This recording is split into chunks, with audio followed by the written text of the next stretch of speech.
65 million years ago, the galaxy was apocalypse. Star gods gorging themselves on the lifeblood of countless suns, star chariots ridden by tireless legions of living metal, sentient species created as living weapons, gravitic trebuchets that slung asteroids as easily as pebbles, planet-seeded parasites made to scour biospheres to extinction, machines that devoured worlds for fuel and spat out lances of pure sunfire, supernovas and black holes harnessed and hurled at the enemy, spears of absolute darkness slicing through the fabric of reality itself. I am speaking, of course, about the war in heaven, the conflict described as greater and more destructive than anything the universe has witnessed, and an event that laid waste to every galaxy in the universe. It was a war that is said to have raged for countless millennia, fought between powers you would be forgiven for thinking of as gods. The morbid Necron tier, who would soon become the Necrons, and their erstwhile allies, the Catan, the so-called gods of Void and Star, against the ancient, cold-blooded and supposedly immortal Old Ones, with the many vassal races they created, each designed to master a particular aspect of violence or destruction. The sheer scale and impact of this war quite literally fractured the surface of reality, heralding much of the pain and suffering that would follow its fiery conclusion. Yet, looking for any objective truth from this conflict is a nightmare. 65 million years of change has a habit of rotting the truth out of any historical record. Much of what is known must be considered through the lenses of myth, confusion, bias, and the senile recollections of those whose memories have been corrupted, edited, or deliberately rewritten. The result of all of this is a history that is most definitely monumental in scale, but riddled with doubt and confusion. These uncertainties give rise to pressing questions that demand answers, even if those questions do prove to be unanswerable in the end. So the questions must be asked all the same, and one in particular stands out from the rest. Were the Necrons justified in starting the war in heaven? To begin answering that question, we must of course look at what we know from the beginning, at what little we can piece together about the context of, and long lead up to, the war in heaven. We know the Old Ones were the first of all the galaxy's sentient life, a phrase that interestingly limits this claim to this galaxy alone, leaving open the possibility that other, older intelligences may have existed beyond our galaxy. We know the Old Ones achieved some form of functional immortality, and yet at the same time they were not invulnerable and could still be killed one way or another. We know that through their wisdom, intelligence, and obsession with astronomy, astrology, and psychic engineering, the Old Ones created the Webway, an extra-dimensional network that allowed safe, near-instantaneous interstellar travel. And we know they seeded many worlds with life, a fact that either speaks to a higher quest for the cultivation and development of life across the universe, or equally, to the boredom expected in a life without end. Taken together, this paints a picture of a hyper-advanced power, one that seemingly possessed almost limitless knowledge of both the materium and the immaterium, and the ability to shape, or impact, each. We know a lot more about the Necron tier. We know that the race that would become the Necrons began their existence under a fearsome, scourging star, billions of years before mankind evolved on Terra. Assailed at every moment by solar winds and radiation storms, the flesh and blood Necron tier became a morbid people whose precarious lifespans were riven by constant loss. Their dynasties were founded on the anticipation of demise, and the living were thought of as no more than temporary residents hurrying through the sepulchres and tombs of their ancestors. The Necron tier were a short-lived, conservative and hierarchical species, all afflicted by what they first believed to be a curse. A flaw evolved into their biology, leaving them prone to tumors and aggressive cancerous growths. Perhaps in defiance of this inescapable biological weakness, or in the desperation to find a workable cure, the Necrontyr mastered the fields of science and technology. Some accounts even suggest that their command of the material sciences exceeded that of the Old Ones, and with this, they built an empire. In great stasis crypts built within slow-burning torch ships, the Necrontyr slowly drifted out from their dying cradle and spread across the galaxy, until, after many millennia, much of it was under their rule. World after world was claimed, and dynasties extended their reach as a new interstellar empire took shape among the stars.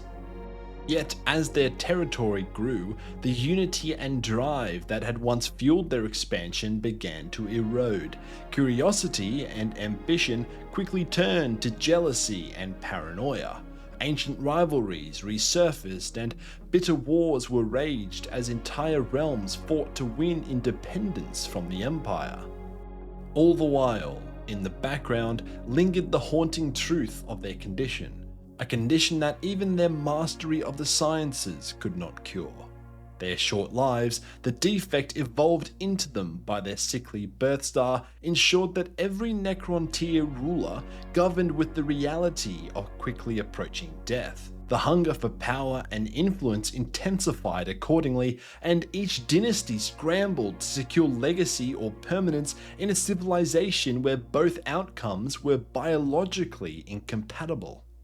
Sometime around this period, as the Necrontyr bickered and blindly groped outward at a calm galaxy, they came in contact with the Old Ones. And here, at that first contact, lies the crux of the question I posed. While detail is, as always, limited, the sources together help us paint a rough picture of how that first contact went.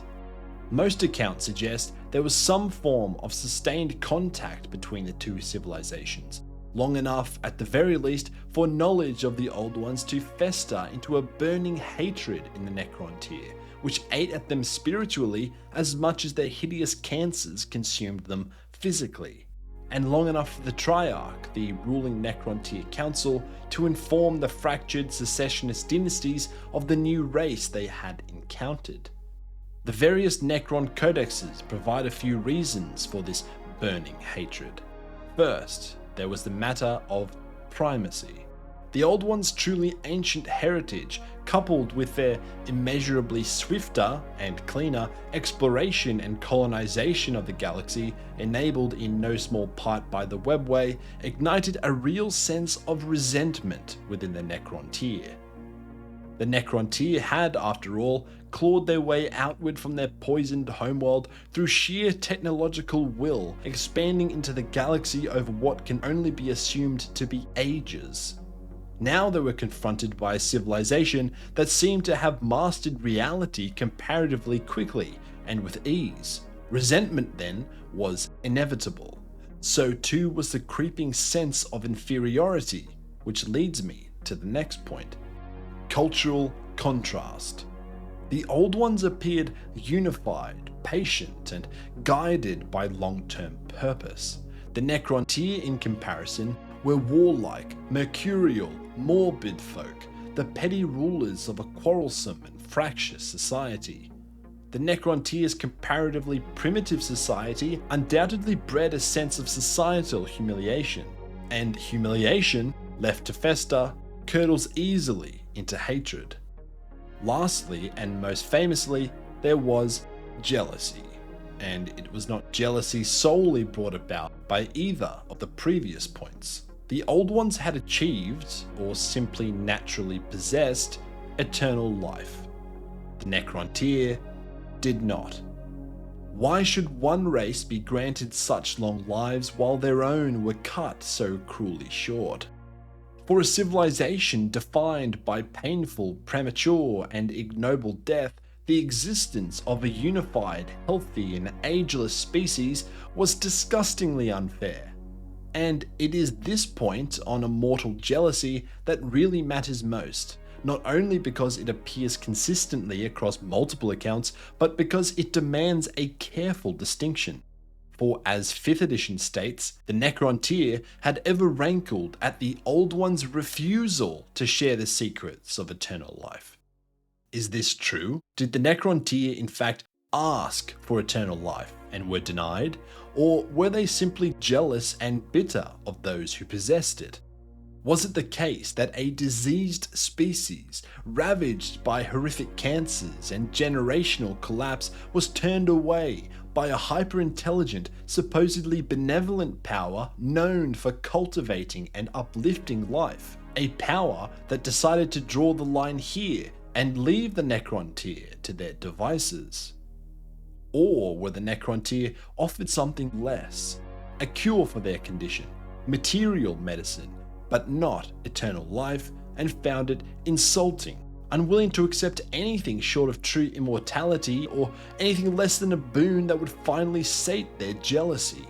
Or, more likely still, did the Old Ones look upon Necrontyr society, petty, divided and consumed by an obsession with war and legacy, and judge it unworthy of salvation?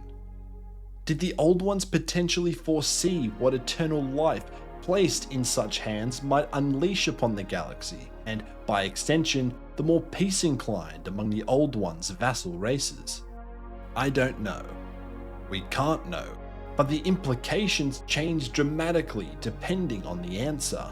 If the Necrontyr truly humbled themselves and begged for salvation at the scaled feet of the Old Ones only to be denied, then the Old Ones assumed the role of universal arbiters over life and death.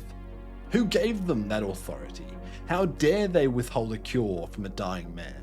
And who is to say that, freed from the constant pressure of imminent painful death, the Necrontyr would not have remained as mercurial, morbid, and warlike as they were? Faced with what they saw as rejection and damnation, is it really so wrong to think that they were justified in trying to take by force what they believed was withheld from them unfairly? But if there was no request made and the Necrontyr were simply jealous, or if more appropriate help was rejected out of pride, then the Necrontyr's burning hatred appears less tragic or justified and more revealing. The Old Ones exercised careful restraint in this case, and the Necrontyr exposed their true flaw that no cure, short of total domination, could ever hope to fix. While we may never know the objective truth of the matter, we know that these points, coupled with the Triarch's need for a unifying external foe, were the key drivers of the Necrontyr in their war with the Old Ones. But if we follow the logic through, if we honestly try to extrapolate from what we do understand of each civilization's motivations, values, and behavior, then one scenario appears as more realistic than the rest. I think the Necrontyr came to the Old Ones seeking immortality, and in that exchange, the Old Ones saw the Necrontyr clearly. They saw a civilization shaped by jealousy, rivalry, deceit, hunger, hierarchy, and an obsession with personal glory born from the reality of their condition. And in seeing this and knowing the truth of it, the Old Ones understood what such a civilization might become if freed from natural death. So, they denied them. For eternal life would not have cured the Necrontyr's real flaw: endless jealousy, endless rivalry, endless scheming, and endless hatred. And quite ironically, we already know the truth of this. The Necrontyr, in the end, did achieve functional immortality. Not what they wanted, not achieved through the Old Ones, but cold, endless life bought in the fires of biotransference. The jealousy survived that fire, the obsession with power and legacy too. Death was taken away in a functional sense, and sure, their memories aren't what they used to be, but not much else changed, except that every flaw was made permanent. In becoming the Necrons, the Necron tier proved the Old Ones right. But this does not totally absolve the Old Ones. The dark future they may have foreseen may have also been the future their decision helped create. There may have existed another path, one now forever lost to their judgment. A future in which the Necron tier, unburdened by the fear of death, grew patient rather than desperate, stable rather than fractious, peaceful rather than resentful. But they were never given the chance. Anyway, thanks for watching Dystopian Chimp.